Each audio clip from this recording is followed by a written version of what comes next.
Okay, here we have two central air conditioning units at a laundromat in my town.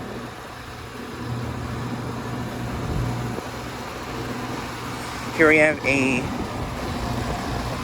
thermal zone unit. This is a Nordyne unit, it looks like.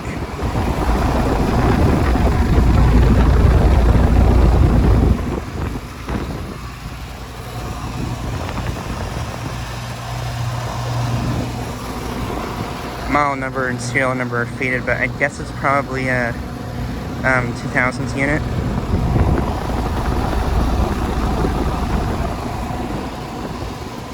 And then right here we have a Goodman unit. Looks like it's got a new fan motor.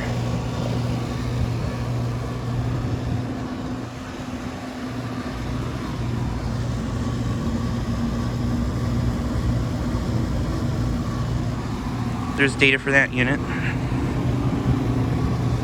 Yeah, it's got a Century fan motor, it looks like, with a Copeland stroll compressor.